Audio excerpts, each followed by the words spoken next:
Welcome back to Intro to Early Childhood Education. We're going to continue on with our discussion about curriculum in this lecture. Let me share my screen with you again.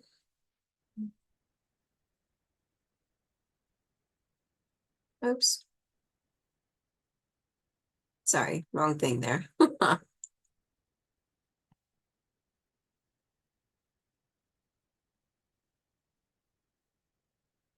Okay, so you should be seeing the PowerPoint now.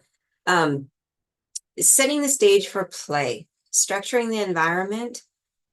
We should have 45 to 60 minutes of uninterrupted play at a time, closer to 60, even a little bit more than to 45. We need to have that much in segments. In total, we need to have at least a third of the day should be free choice playtime for children. Okay. We need to establish the routines and make sure that we're sticking to those. We should have open-ended materials, duplicates of popular materials. If we know that the children always go for the little red car that's in the block area and we only have one, that's a problem, right? That we're setting ourselves up and the children too for disagreements and behavioral issues when one of them doesn't get the little red car. So either having multiples of those or taking that one completely out of the equation could be solutions, right? Classroom activity centers, we should have indoor and outdoor. They both require attention and planning. So we know that our indoor space should have the different centers. We know that it should have many opportunities, many materials. Sometimes we don't always take that into the outdoor space, which is we're really losing opportunities there, right? If all we have is our playground structure, whatever that is, the slide and climbing thing, sometimes swings. If that's all we have, then we're missing out. Children are missing out on opportunities to learn with different materials. So not only the structure, the bikes or trikes, the balls, things like that that we typically see during outdoor play. We can also take elements from the indoor play outside. So we should have a storage place, whether that's indoors near the door, outside in a shed, or whatever the case may be, where we can keep materials that we're going to use for outdoor time. Sometimes it's a good idea to use some of the older materials that maybe are not in the best shape, replace them with our new materials, and then take the old ones outside. So our old baby dolls, some of the older pieces of clothing for the baby dolls, older books that maybe have been donated that we can take out, and those, of course, need to be brought back in or put in the storage shed so that they're out of the elements, right? But having some of the house area type stuff outside, having blocks that they can use outside. And they may look different than the ones we use inside, that's okay. But we should have more elements in the outdoor play for children to choose from when they're working outside, playing outside. That does take time and planning and sometimes really thinking outside the box. But if you do, then you are going to cut down on some of the behavioral issues that we sometimes see outside. You're going to just increase the opportunities that children have to choose for themselves what kind of activities they want to participate in.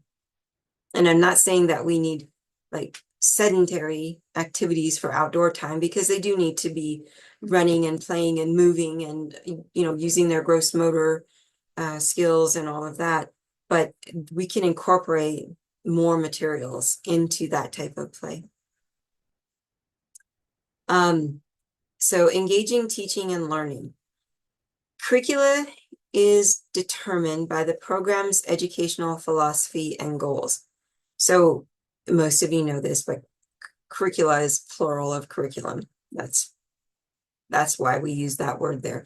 But it really is determined on, the program and what the program is all about.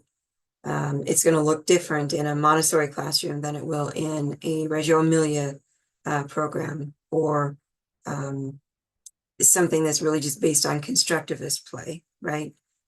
Culturally responsive teaching. We can look at Banks' 5 characteristics of effective teachers. And please do take some time and go back and look at those in your textbook. And if you have questions, they're pretty self-explanatory. But if you have questions, don't hesitate to ask. Okay, I'm happy to have a conversation about those if you would like. Dual language learners. So look at De Melinda's and Beck's 6 things to think about when planning. So these are just tools or resources that you can use to help you. So if you have dual language learners in your classroom currently, or if you think that you will have in the future, this might be something that you want to take a look at. Okay. Children with special needs, they need books and dolls that mirror them. So we should have dolls that have special needs, or books that are about children who have special needs. Okay. It's similar to being culturally sensitive. We need to be sensitive with our children who need accommodations as well. Integrating learning standards. Standards describe the kinds of learning that should take place and sometimes include most areas of the developmental domains. They enhance school readiness, or they should, hopefully they do. We have concerns about teaching to the test, especially with some of our children that are, in elementary grades, and that's starting to become a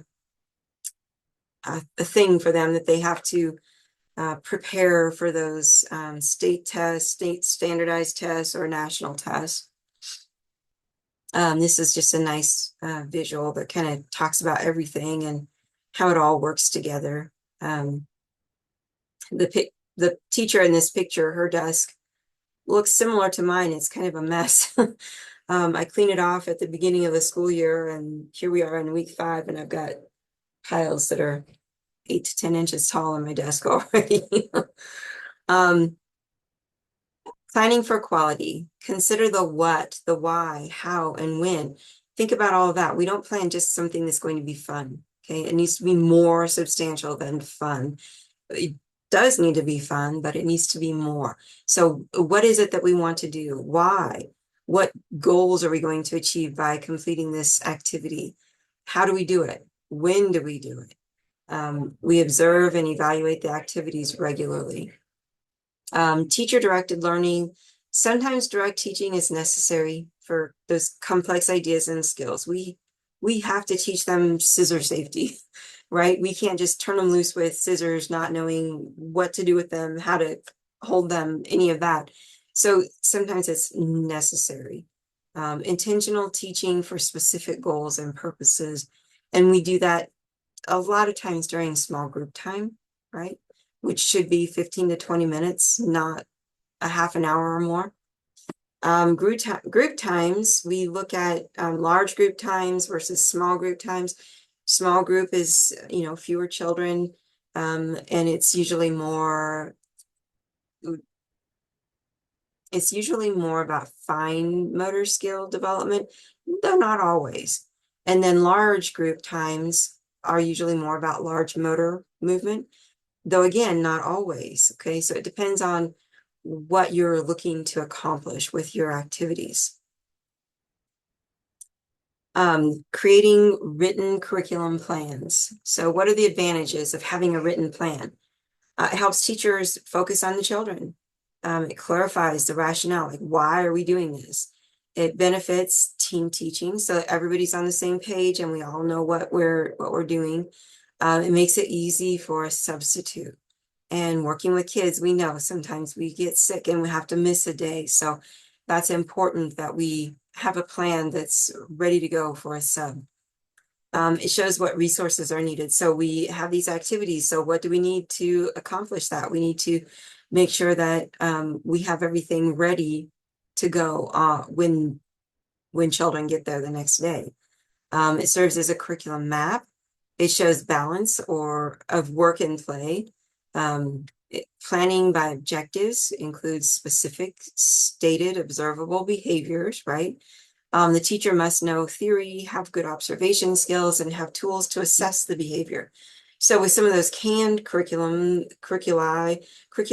that we have, there's an assessment piece that comes with it. So if you're using creative curriculum, you have teaching strategies gold. That's the assessment piece that you would use. If you're using HighScope, you have core, the child observation record. That's the assessment piece that you use. If you're making up your own curriculum, you need to develop your own assessment piece. So how are you going to know that children are making gains and growing and developing as they should? Okay, that's what the assessment piece helps us with. So here's just another, like a visual. Webbing is important. I do webbing a lot of times when I'm working with children, have them help me come up with like their areas of interest and what they want to learn about different things. And then I go about planning how we're going to learn those things. This also works with like team teaching. You can come together as a team and like, what's the thing that you want to accomplish as a team and how are you going to do that? So take some time to look at this and consider whether this might be beneficial for you to use with your teaching team or with your students, your children that you work with.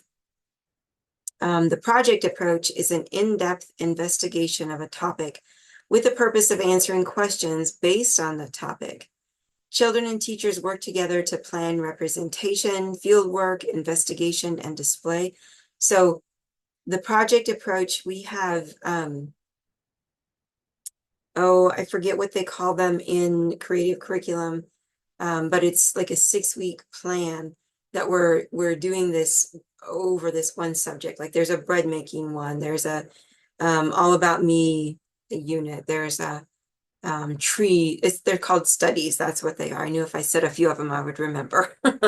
So the project approach really is very similar to the studies that you do that for those of you who are working with creative curriculum. And I think quite a few of our local programs use creative curriculum. Using technology in the classroom, it gets tricky, right? And it varies depending on the age group that we're working with. Interactive media should not replace creative play. Avoid non-interactive media under the age of 2. Really, they shouldn't have screen time at all under the age of 2. We should follow the screen time recommendations, keeping in mind, right, that children have access to screen time when they're outside of school as well. So do we really want to promote that in the school? To a degree, yes, they need to learn how to use those things, but that should be very limited time. All right. I'm not sure where we are in the presentation right now, but I'm going to go ahead and stop here. We'll pick up here with our next video.